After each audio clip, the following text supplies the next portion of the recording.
Please remain standing for the singing of the Philippine National Anthem, to be followed by an invocation to be led by Master Sergeant Marlon PE, Signal Corps Philippine Army Battalion Sergeant Major.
We realize that without your blessings, we would not be able to succeed with the plans we have for this activity.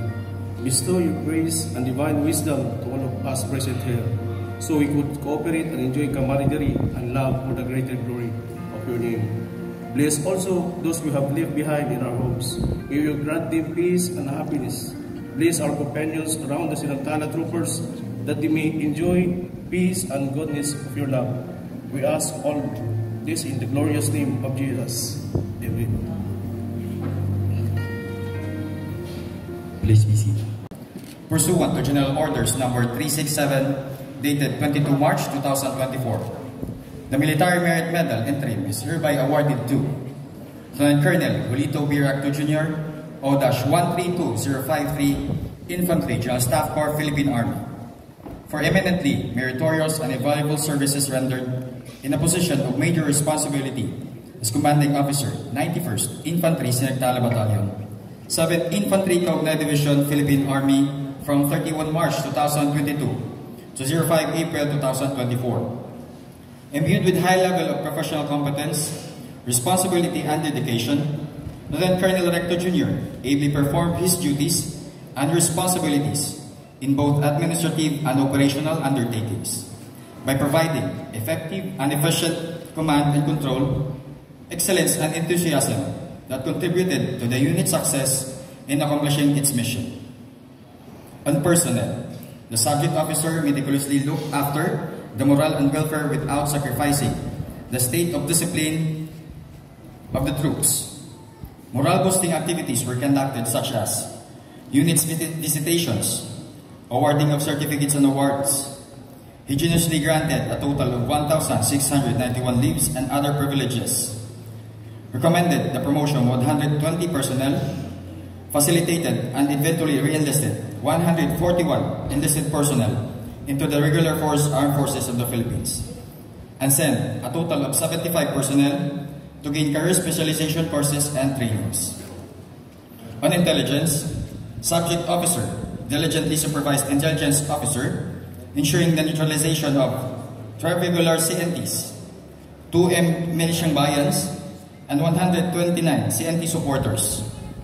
Recovered 18 assorted firearms, 355 assorted ammunition, 9 assorted magazines, 33 IEDs, 16 enemy encampments and food cache, 7 assorted enemy communications equipment, 1 enemy cooking equipment and other paraphernalia, and 131 enemy subversive documents with high-value informations and personal belongings. On operations, under the leadership of the subject officer, the battalion initiated 3 armed encounters against CDG, participated in 5 brigade operations, initiated 12 battalion-sized operations, 18 company-sized operations, 21 platoon-sized operations, and 2,622 small unit combat patrols and security operations in the area of operation. On civil military operations, subject officer actively spearheaded the CMO activities in collaboration with different local government units, non-government agencies, non-government organizations, and other stakeholders in the attainment of peace and development within the area of operations. With this initiative and cooperation with School Division Office Aurora, he came up with a partnership and signed the Memorandum of Partnership Agreement for the conduct of school awareness campaign regarding the infiltration of communist terrorist groups in the youth sector, particularly in schools and campuses under DepEd Aurora and Gabaldon and Bungabon of Nueva Ecija. Through this multifaceted effort on tried operations, on 13 March 2024, the province of Aurora was declared a state of stable internal peace and security. On logistics, under his stewardship, despite the limited resources, he upgraded operational readiness and fighting capability of the unit by enhancing the combat service support functions, increasing the serviceability of the mobility, power and ammunition of the unit, improving the communication equipment through procurement of additional secondary equipment. On C4S, he maintained excellent readiness operational condition and procured 7 tablets for paperless transactions, 2 Starlink, 5 UHF, 2 satellite phones, 12 conference microphones with 1 amplifier, and 1 camera for VTC enhancement, 3 Triumph speakers, 15 modernized closed-circuit television camera with monitor and DVR, 2 generators, 8 solar lights, 3 disk computers, and 5 VHF signals-based radio. Furthermore, the unit was confirmed institutionalized stage with Gold Trailblazer Award for Army Governance Pathway status with an average rating of 97.56% on 19 July 2023. By these achievements, Lieutenant Colonel Recto Jr. earned distinct credit and honor not only for himself and the Philippine Army, but also for the Armed Forces of the Philippines, by command of Major General Costello, Official Ronald M. Bautista, Colonel, Master in National Security Administration, Military Intelligence, Philippine Army, Chief of Staff, signed, Wilfredo E. Dalisay Jr. Major, Adjutant General Service, Philippine Army, Division Adjutant. To present the award, may we request our Commander, Major General Andrew D. Costello, Philippine Army, to be assisted by Lieutenant Colonel Rochelle Joy Asmariano, Finance Service, Philippine Army, Acting G1 7IB.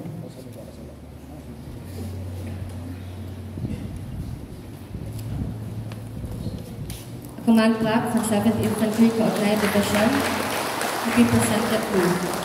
Likewise, pursuant to General Orders Number 366 dated 22 March 2024, the General Staff Corps Philippine Army, for eminently meritorious and invaluable services rendered as Commanding Officer, 91st Infantry Sinagtala Battalion, 7th Infantry Kaugnayan Division Philippine Army from 31 March 2022 to 05 April 2024. Where he significantly contributed to the accomplishment of Command's mission. Given this 5th day of April 2024 at Headquarters 91st Infantry Sinagtala Battalion, 7th Infantry Kaugnayan Division Philippine Army, Barangay Calabonan, Baler, Aurora. Signed, Major General Andrew D. Costello, Philippine Army Commander.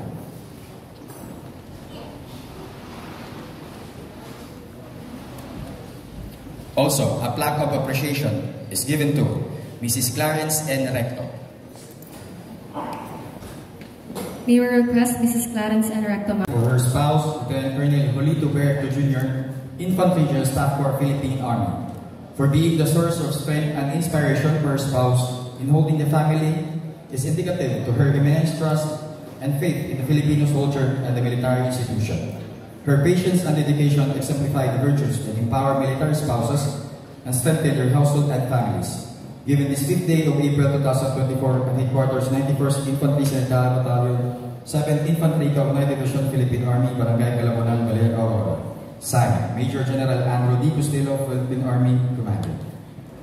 To present the plaque, may we request Brigadier General Joseph Norwin D. Pasamonte, Philippine Army, Commander, 703rd Infantry Aguila Brigade. To read the citation, in grateful acknowledgement for his eminently meritorious and valuable services rendered to 703rd Infantry Aguila Brigade, 7ID, as Commanding Officer, 91st Infantry Sinagtala Battalion, 7th Infantry Caugnaw Division, Philippine Army from 31 March 2022 to 05 April 2024. Given this 5th day of April 2024 at Headquarters 91st Infantry Sinagtala Battalion, 7th Infantry Caugnaw Division, Philippine Army, Barangay Calabunan, Valero, Aurora.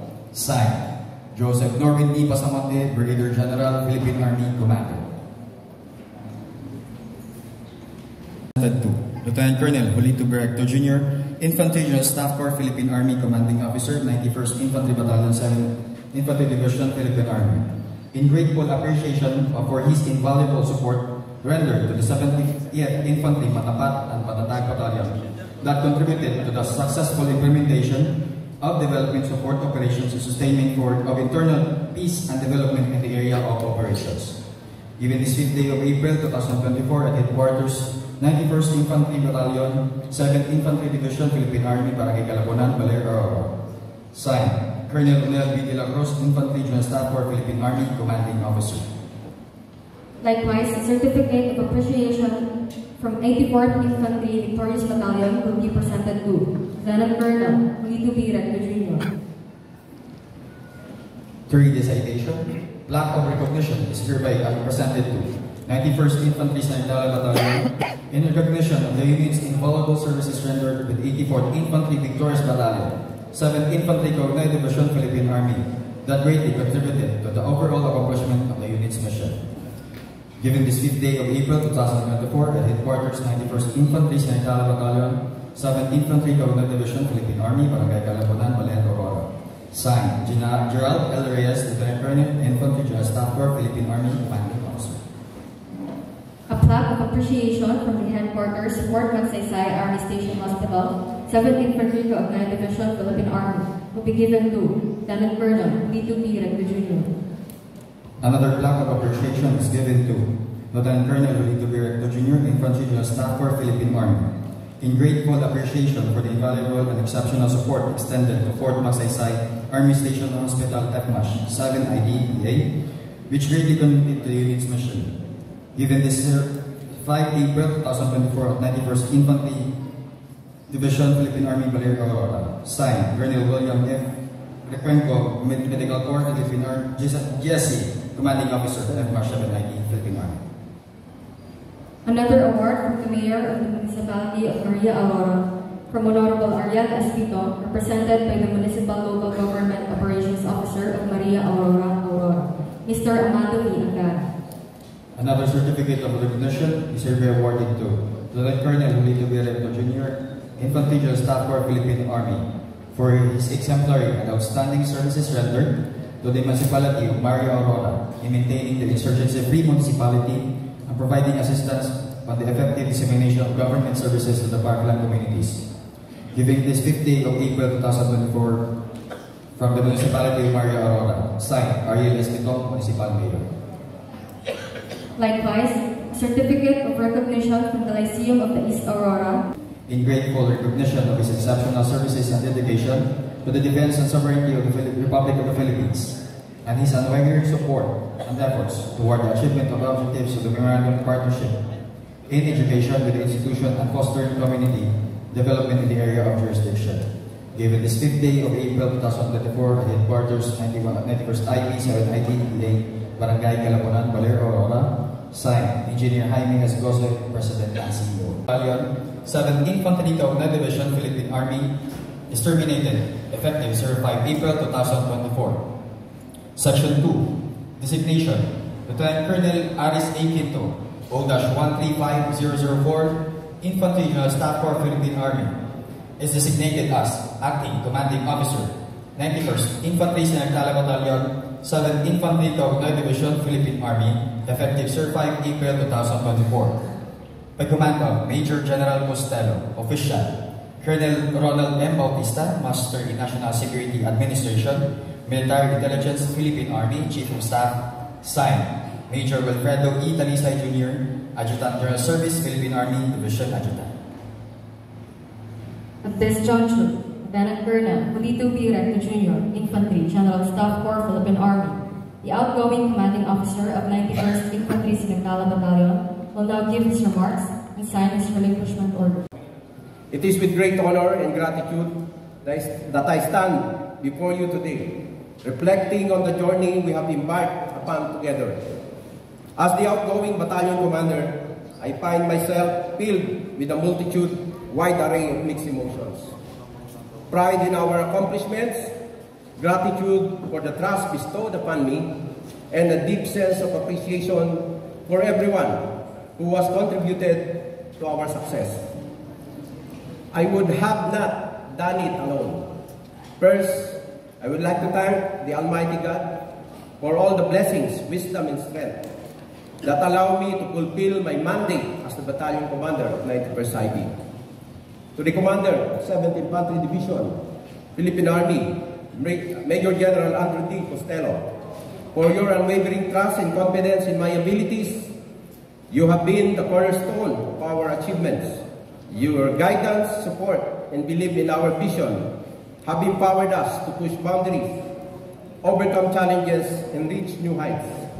It is through your leadership that we have been able to fulfill our duties with diligence and honor, and for that I am eternally grateful, sir.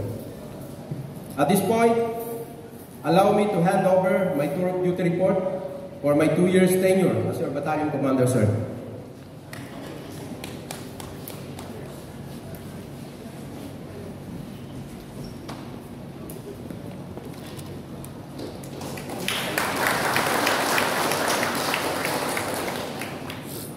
To the Commander, 703rd Brigade, Brigadier General Norvin Pasamonte, your belief in my abilities has not only instilled a sense of responsibility within me, but has also motivated me to strive for excellence in every aspect of my duties. Your leadership style, wisdom, and guidance have been valuable in shaping my understanding of command and exercising my leadership skills.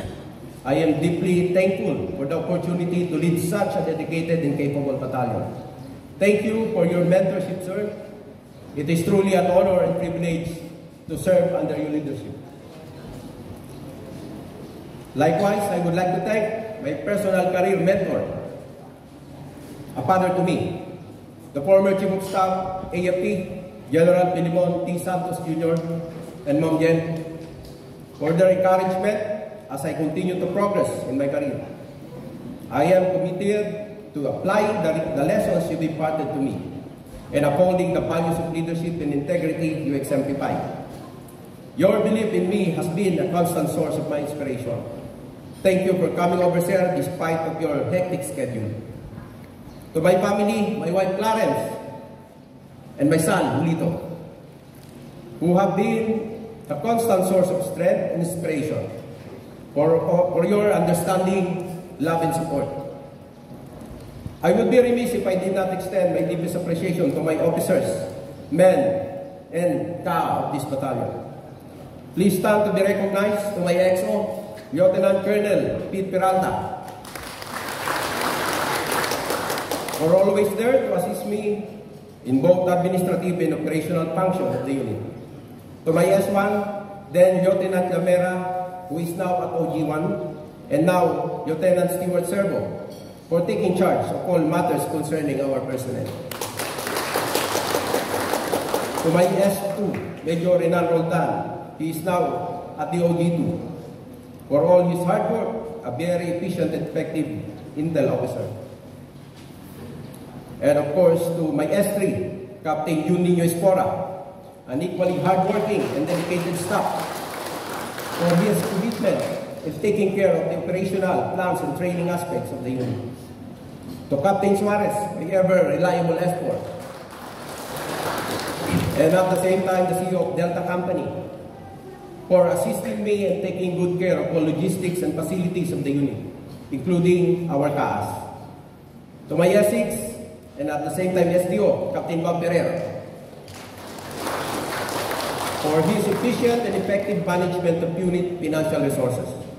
My ever-dependable S7, Captain Candy Paduman, for painstakingly supporting me in all aspects of CMO activities, which brought our POs to what it is now, and for running the CMO cell smoothly. Of course, my former company commanders who are currently undergoing advanced course. First Lieutenant J.B. Sagragao of Alpha Company, First Lieutenant Dimasit Singh and of Bravo Company, and First Lieutenant Stewart Servo of Charlie Company, and now the S1. These are the hardworking small unit leaders who do exemplified jobs and effectively and efficiently manage and oversee the operational, administrative, and logistics, including the morale and welfare of our troops on the ground.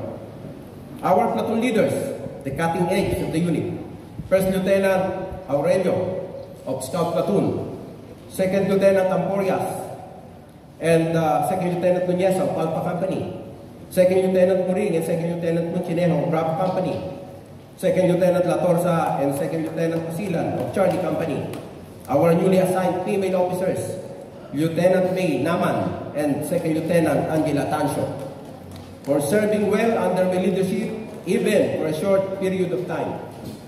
Our Sergeant Majors, from Sergeant Major Master Sergeant Dan Ballador, and now Master Sergeant TV. Our First Sergeants, to all our painstaking enlisted personnel and CAAS, your enthusiasm, dedication, hard work, and willingness to learn have been truly inspiring. Your contribution, no matter how great or small, have played a significant role in our success. As you continue to grow and develop, remember the lessons learned, the challenges we overcome, the friendship and the bonds developed within this battalion. You are the foundation upon which this legacy will endure, and I'm confident in your abilities to carry our mission forward with honor, integrity, and distinction.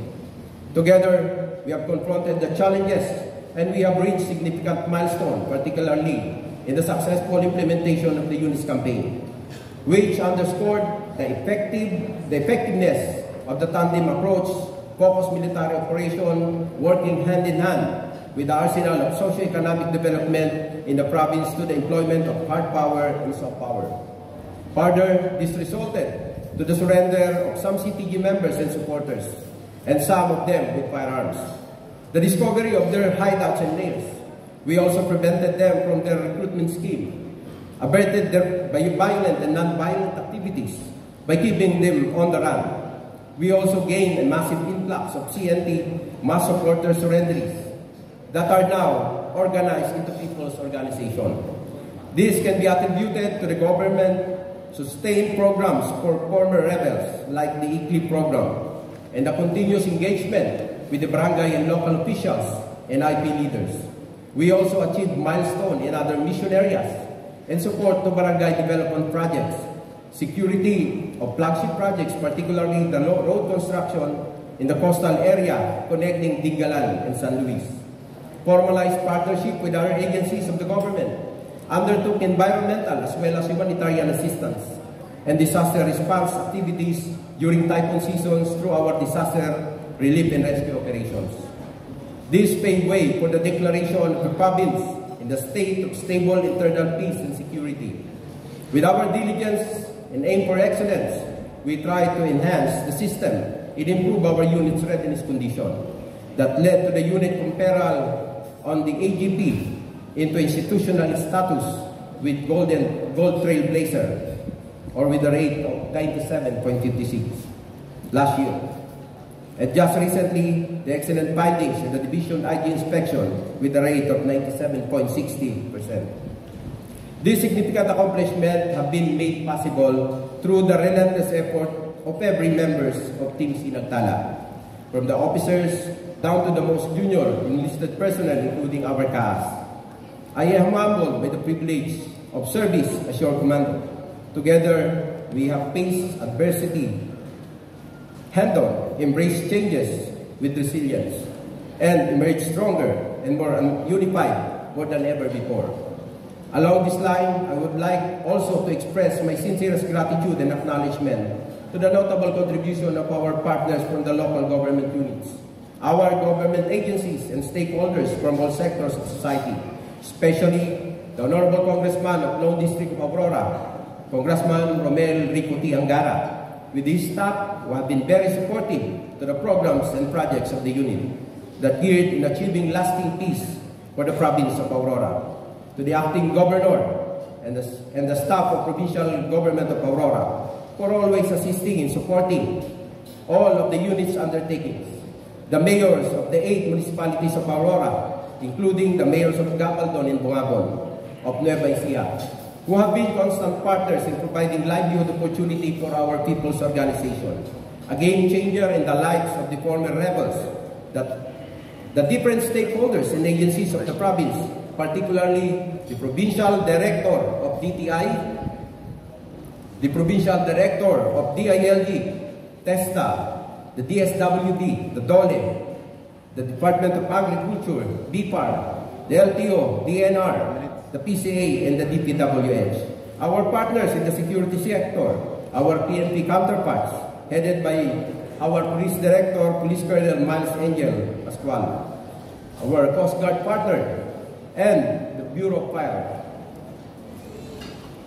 I have witnessed how you effectively converge your efforts and fulfill your role in the PTF-LCAC through the good governance practices and the efficient delivery of basic services. Thank you for all your support, cooperation, and partnership. To Engineer Gose, the CEO of Lyceum of the East Aurora, may God shower you with bountiful blessings, sir, for your generosity.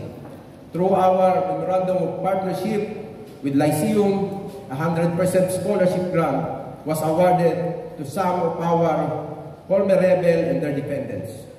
May we request for the scholars to please stand to be recognized.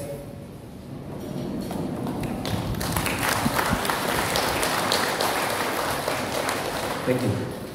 It is to the generosity of Engineer Gossi. Thank you very much, sir. To the officers and members of the People's Organization led by the Federation President, Edgar Baldonate, please stand to be recognized. Patuloy niyong palaguin at pag-ingatan ang mga samahan na atin na nabuo at nasimulan.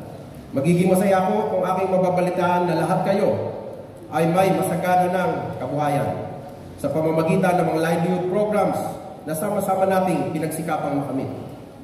Upang maging masagana ang inyong kalagayan sa buhay, hangad namin na makita kayong maunlad at progresibo kasama ang inyong mga mahal sa buhay.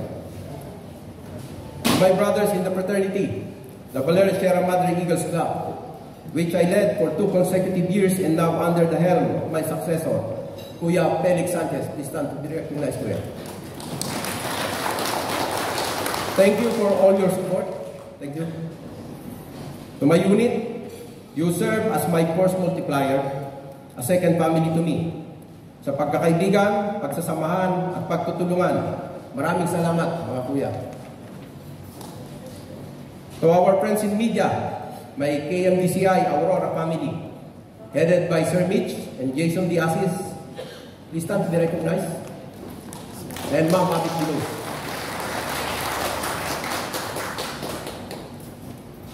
With the rest of the KMDCI member. To all the civilian friends, Kuya Cecil Uy, who happen to be at Europe now, Sir Alan Moreno, Kuya Fred Hermoso, Ma'am Jackie Perez, Kay Tolentino, at hindi ko man ang iba maisa-isa ang aking taus-pusong pasasalamat sa ating pagkakaibigan. You became part of my journey as Battalion Commander. Thank you very much again. Thank you for all your trust and support. As I pass the torch to my successor, I do so with immense pride and confidence in the bright future that lies ahead for the unit. As the outgoing commander of the unit, I am confident that your new commander, Lieutenant Colonel Aris Quinto, has a deep understanding of the adversity of the people and the stakeholders and even the environment in which the 91st ID operates. With his previous designation as EXO of 703rd Brigade and with his more than a month of OJT in my battalion. Adding his past experiences will certainly cement his credibility to lead the Team Sinagtala. With that, I urge you to give your full support to Lieutenant Colonel Quinto, just as you have given me. With the trust and confidence given to us by the Kaugnay leadership and the Filipino people, it is only fitting that we give them the service, safety, and security that they rightfully deserve. Now, we have once again entered a new chapter of history of the unit, a transition that is necessary and vital. We always hear that change is the only constant in this world, yet we usually try to resist change because of fear and uncertainties. Despite this resistance, it is important that we must embrace change and utilize it to ensure attainment of our unit's success. This ceremony is a concrete testament to the pace of change in the organization, though it is truly hard to leave our place or the place of Aurora and the people where I've used to work with for the past 2 years. But as the saying goes, in every beginning, there is an end. Pakatatandaan nyo lang po ang palagi kong sinasabi sa aking mga tauhan. Ang salitang malasakit. Patuloy nating pagmalasigitan ang bawat isa, ang ating unit, at ang mga tao na umaasa sa ating serbisyo. Muli, hinihikayat ko ang lahat na patuloy nating sa puso ang ating kanya-kanyang trabaho nang sa gayon, mas lalo nating pagbuti at mapag-igting ang pagganap ng ating tungkulin. Walang ibang magmamalasakit sa ating unit, sa ating probinsya at sa ating bansa, kundi tayo mga Pilipino. Once again, on behalf of my family, maraming salamat po sa Team Sinagtala, sa aming mga stakeholders, sa inyo pong lahat na nagsipag-attend sa okasyong ito. It is really a great honor and privilege serving you all. I am now ready to take new challenges and take another milestone in my journey as an officer. It's now mission accomplished.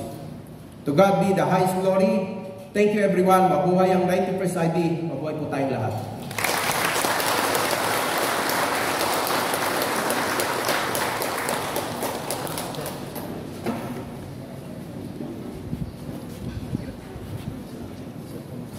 Let me now proceed with my second task. Headquarters, 7th Infantry Kaugnay Division, Philippine Army, Fort Ramon Magsaysay, Palayan City, Nueva Ecija, dated 05 April 2024. Relinquishment. Pursuant to Section 1, General Orders Number 106, Headquarters, 7th Infantry Kaugnay Division, Philippine Army, dated 13 February 2024. I hereby relinquish the duties and responsibilities as Commanding Officer of the 91st Infantry Sinagtala Battalion, 7th Infantry Kaugnay Division, Philippine Army, effective this day, and I sign in your presence. The incoming acting commanding officer. I am now ready to release. The incoming acting commanding officer of 91st Infantry Sinagtala Battalion, Lieutenant Colonel Aris A. Quinto, Infantry General Staff for Philippine Army, will assign his assumption order.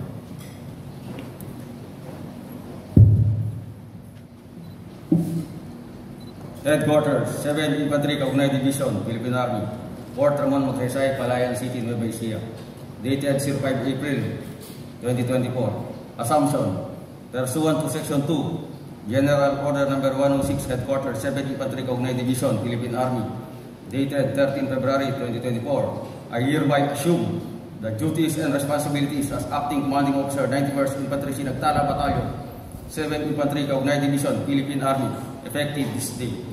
And I sign in your presence.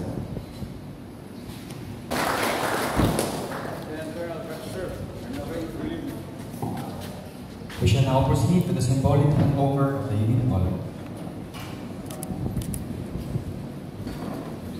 The Unit Color represents a distinctive mark of influence on this occasion of the change of command. The turnover of the Unit Color also signifies the handing over of duties and responsibilities to his predecessor. May we request our Commander of the 90 Major General Andrew D. Costello, sir, for handing over the Unit Color.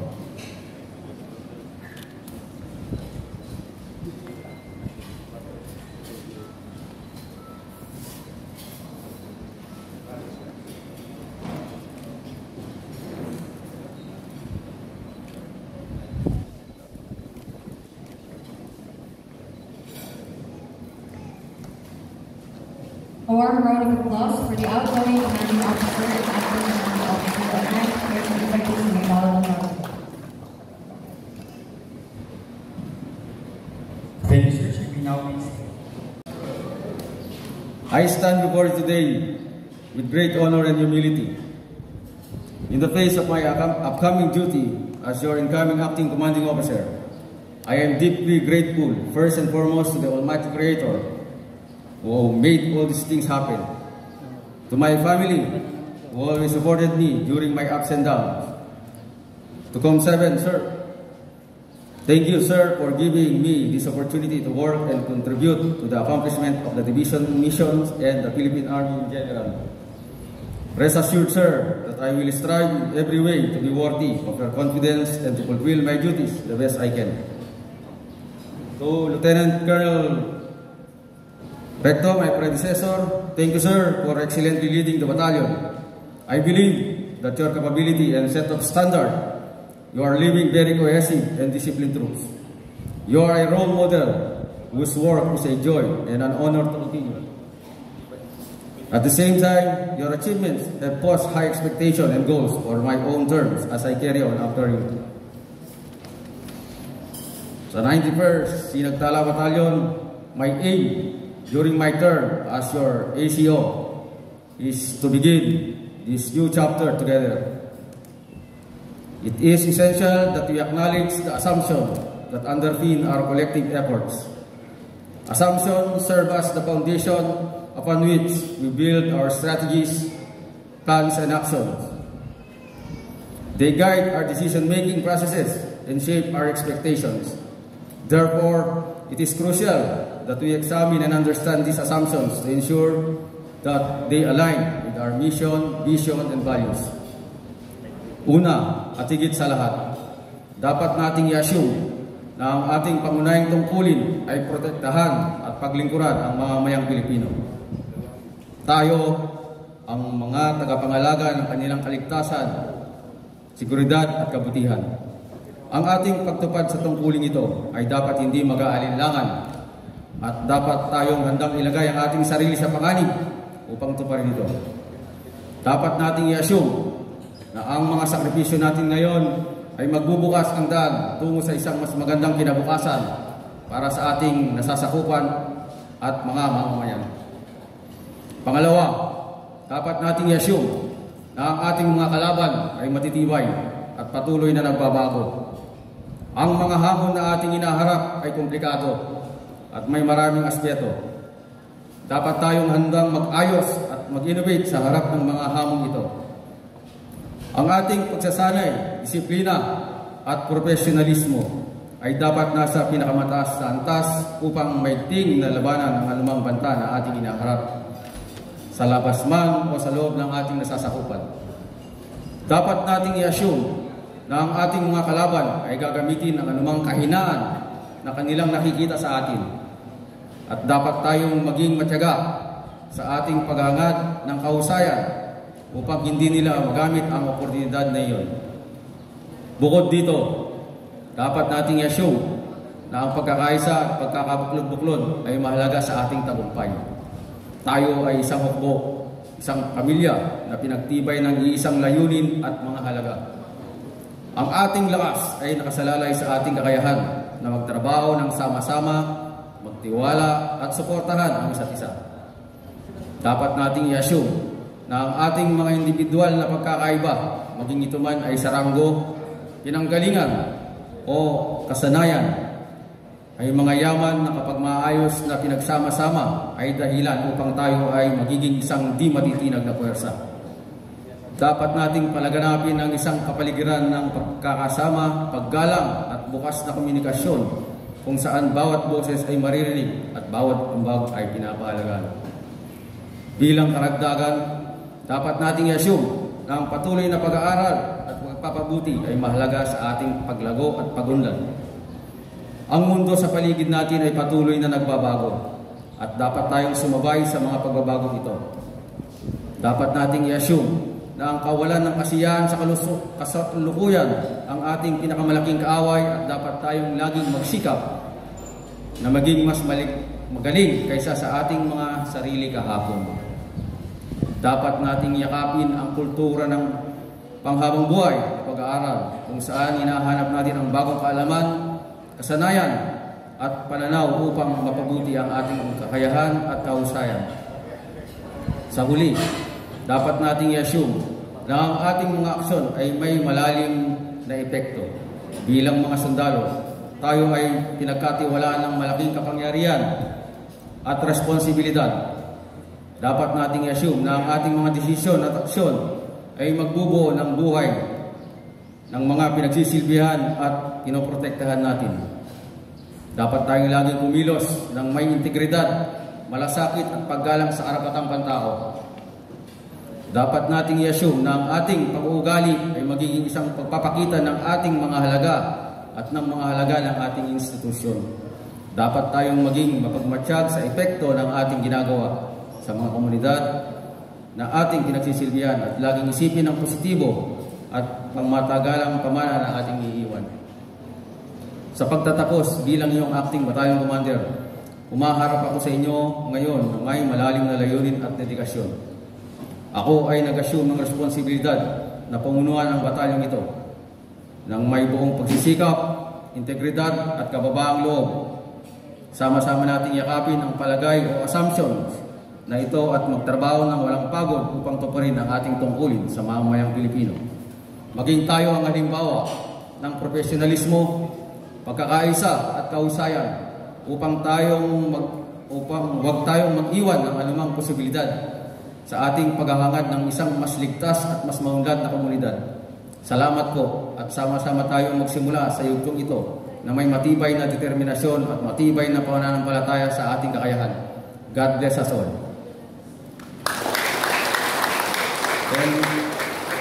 And for my most important task this morning is to introduce you the Presiding General Officer, our guest of honor speaker, Major General Andrew De Lara Costello, Philippine Army, Commander, 7th Infantry, Kaugnay Division, Philippine Army, sir.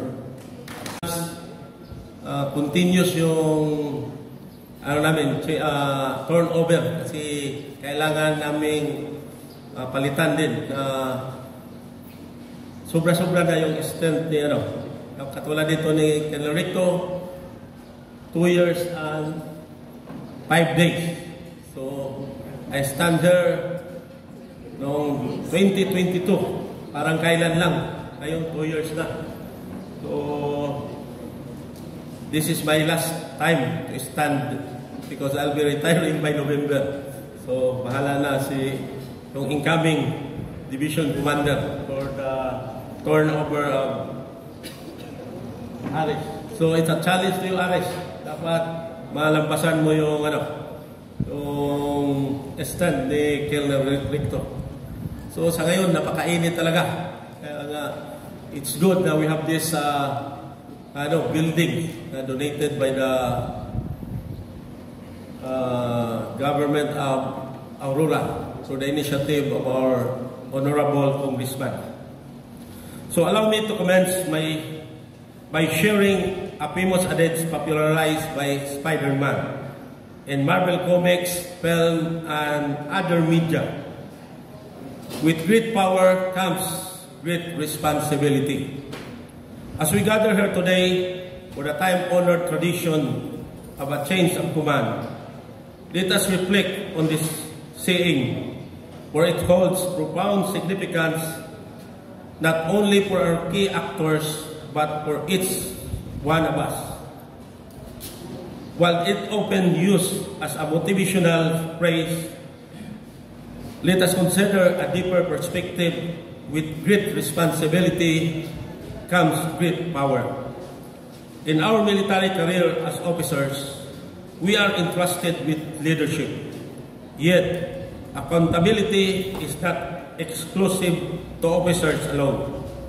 Regardless of rank, each of us has a crucial role to play. We aspire to greatness in our endeavors, and thus, we must hold ourselves accountable for our actions. Actions speak louder than words. Under the commendable and exemplary leadership of Lieutenant Colonel Polito Ricto Jr., the esteemed 91st Infantry Sinagtala Battalion achieved numerous accomplishments that significantly contributed to the command's mission. Being in a position of power entails both the responsibility to take care of things and the ability to make things happen.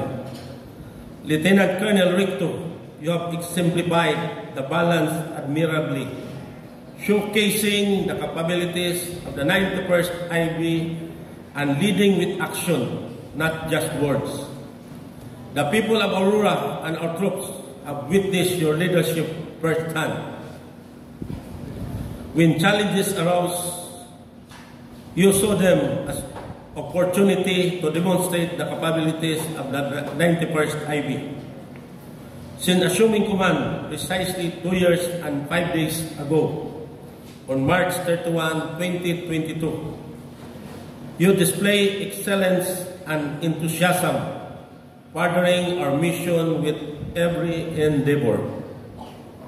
Your significant accomplishments, including the neutralization of 143 communist NPA terrorists, apprehension of wanted personalities, recovery of firearms and subversive documents, and the declaration of a state of stable internal peace security in Aurora province, highlight your dedication and commitment.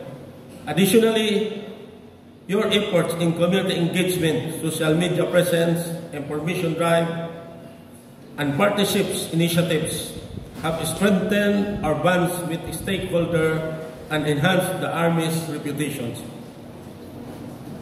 Lieutenant Colonel Ricto, congratulations and thank you for your service. We wish you luck as you embark on your next chapter in your military career. Welcome to the division headquarters after your vacation with Ma'am Clarence for 15 days. To Lieutenant Colonel Aris Quinto, your new role as Battalion Commander is a continuation of your long-standing commitment to this unit. As part of the division bago mag-assume yung bagong commander, must have an OJT at least 1 month. And you have stayed not only 1 month, but more than 2 years as executive officer of 7th Outer Brigade. And I know you have already grasped the situation here in the area of operation of 91st IB. I have every confidence that you will lead 91st IB with dedication and selflessness, maintaining the successes of your predecessor while confronting the challenges with determination and the spirit of teamwork. Lead the 91st IB the kaugnay way with step, motivation, integrity, growth, excellence, responsibility, and positive results. I urge you to embrace the principle wholeheartedly and lead by example. Remember that a good leader is a doer. Take care of your soldiers, maintain strong relationships with stakeholders, and uphold focused military operation in your area of operations. You have my full support. Congratulations and good luck, Lieutenant Colonel Quinto.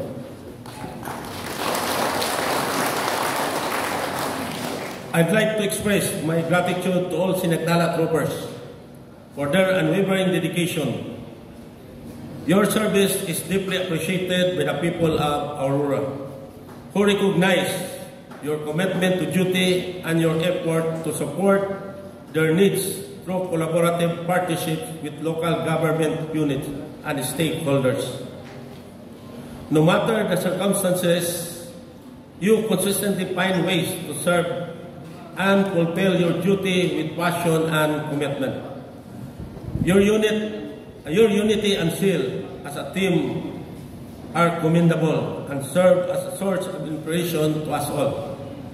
As we continue our journey together, united in purpose and committed to serving the people, our country, and the Almighty, I am incredibly proud of each and every Sinagdala trooper. Together, let us forge ahead, guided by unwavering resolve and dedication to our mission. Thank you for all your presence and support. Long live the Siligdala Battalion, long live the Kaugnay Division, mabuhay tayong lahat. May the Almighty Force be with us all. Muli, magandang umaga sa atin lahat. Thank you, Major General Costello, sir. This time, a sample memento will be presented by. Please be seated. This time, a sample memento will be presented by Lieutenant Colonel Aris A. Quinto, Infantry, General Staff Corps, Philippine Army, Acting Commanding Officer, and Lieutenant Colonel Jolito Berrecto Jr., General Staff Corps, Philippine Army, Outgoing Commanding Officer of 91st Infantry, Sinagtala Battalion, to our presiding officer.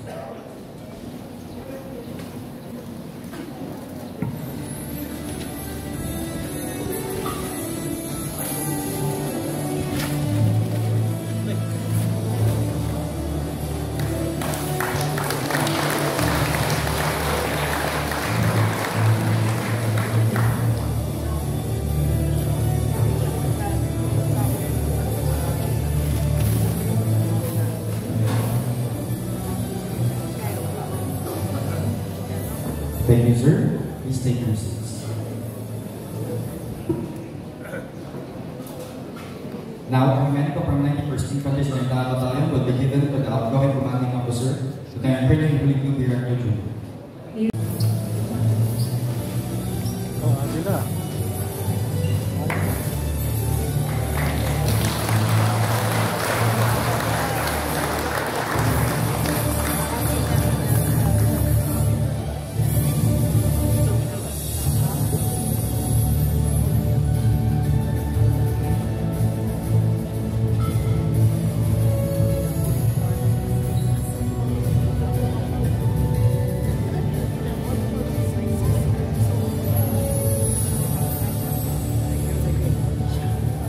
Thank you, sirs. Please be seated.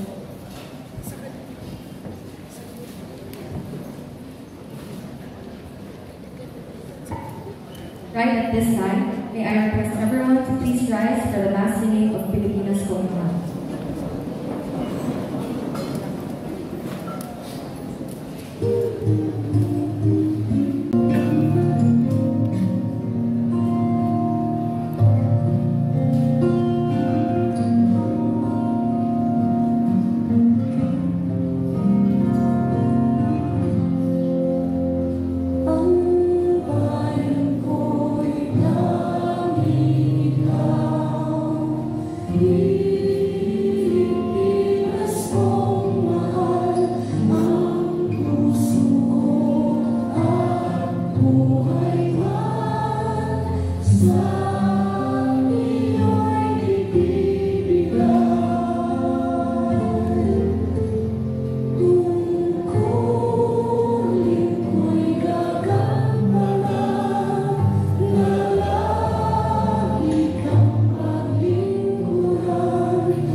Please remain standing for the exit of colors. Good.